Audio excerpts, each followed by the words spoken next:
Welcome to Beit Yochwa on this wonderful Sunday morning. This is Eddie Nachman coming in.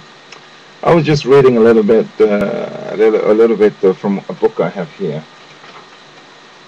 called The Territorial Imperative, and I came across something which no doubt most of you guys know. And I would like to raise the question: what do macro-naturalist evolutionists do when they are desperate for the evidence which doesn't exist to support their theory? As we know, evolution does have a lot of, it explains a lot, macroevolution, right? But it doesn't have any real evidence, because the only evidence it has is prehistorical. Amen? In other words, it's not a true scientific activity. They have to look at what is already done. They cannot see it happening back then, so they guess. So when the macroevolutionist gets desperate, he wants to see this ape man, this mixed being. What does he do? Well, why not just make one up? This guy, Robert Audrey, gives a story of some, which no doubt you guys know, but they just create their own ape man, and then the rest of the scientific community for a decade follow it. And this is obviously not just in this area. When these guys have decided, okay, this is right, this has to be, they just fake their own evidence, just like the Korean guy, Hwang Woo-suk, when he wanted to prove to the scientific world that dogs could be cloned in the way he wanted them cloned. He just created his own dog clone, wrote it out in scientific mystical language so that only scientists can understand, and all the scientists of that period got on the bandwagon. I think it was from 2005 through 2008. Scientific research was affected. People were believing in this guy. They had faith in this guy's results, and they were false and falsified. So let's look at what this guy teaches us. What can this teach us about the atheistic evolutionist who's desperate to find evidence which doesn't exist because he cannot go back and see what was happening back then? Amen? So, he says, let us recall that Piltdown Man was found early in the century in the river gravels in Sussex. So this is them looking into the earth and trying to make this. The skull combined a large, relatively modern human brain case with a distinctively ape-like jaw, just like the kind of mixed man these guys want. Ape man. With the fossil were associated certain remains of extinct animals, indicating a date earlier than that of any other human remains known at the time. So this is a very old thing. A few skeptics muttered to themselves in their scientific cellars, but the body of science, including almost all of the world's most influential anthropologists, accepted Piltdown as a true representative of primal man. Now, had Piltdown truly represented primal man, then its huge brain would have confirmed all that we should like to believe about ourselves. That in our progression from the simian background we received, whether by divine or mutational intervention, the great human brain freeing us from animal necessity. So it was interpreted by one of the most respected authorities of the time, Sir Grafton Elliot Smith, who referred to this wonderful skull, and stated things quite clearly. The outstanding interest of the Piltdown skull is the confirmation it affords of the view that in the evolution of man, the brain led the way. It is the veriest truism that man has emerged from the simian state in virtue of the enrichment of the structure of his mind. Evolutionist, macroevolutionist talking. We have because we think because we have brains. Their matter stood for some decades. Did you hear that?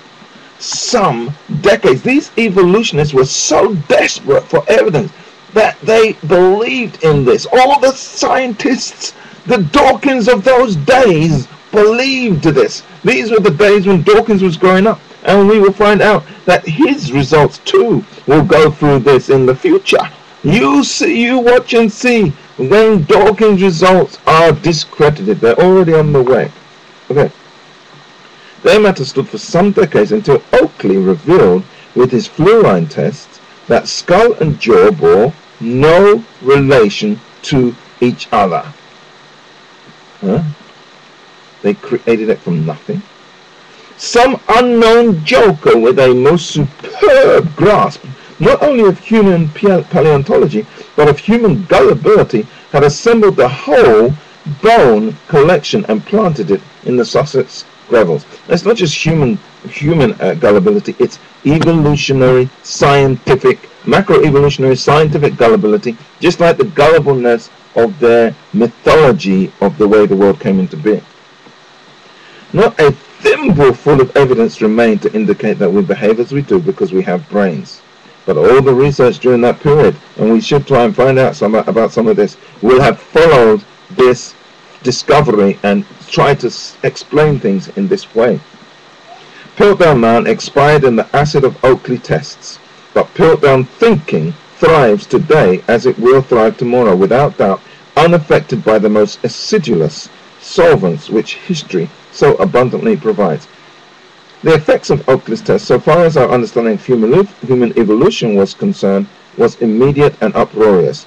I pursued in detail these effects in African Genesis.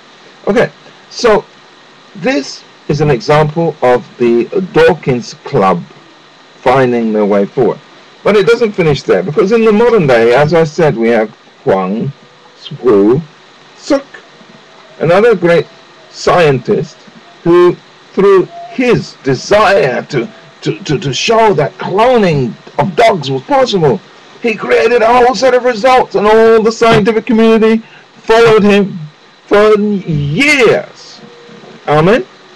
Scientists have cloned man's best friend for the first time, creating a genetic duplicate of a 3-year-old male Afghan hound, South Korea scientists reported Wednesday. Now, what I find interesting is this, and maybe it's just me, because I mean I am, as you may have noticed, no exact scientist. Hallelujah!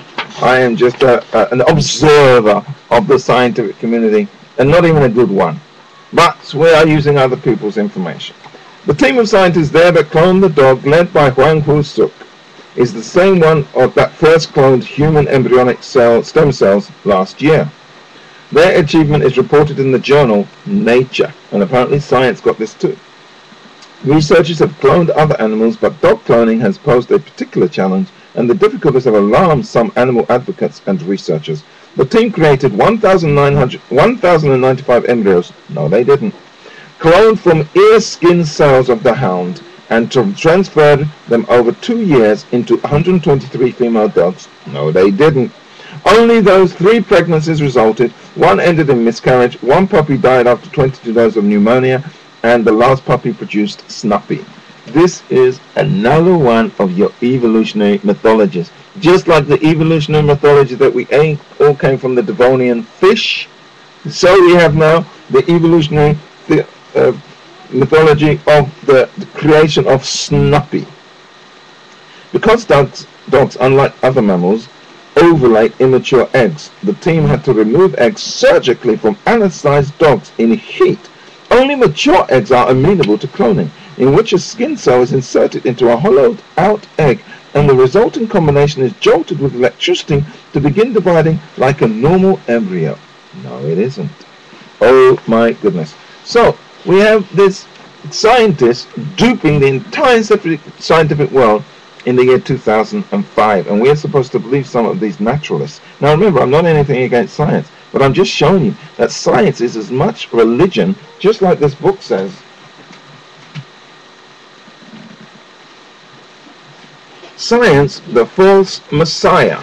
And this book was written by C.E. Ayres, and he goes into the fact that science has its own mythological laws and its own legends, and especially evolution, because the evolution, macroevolution, has no evidence, because nobody was there to observe and experiment and test back in those days.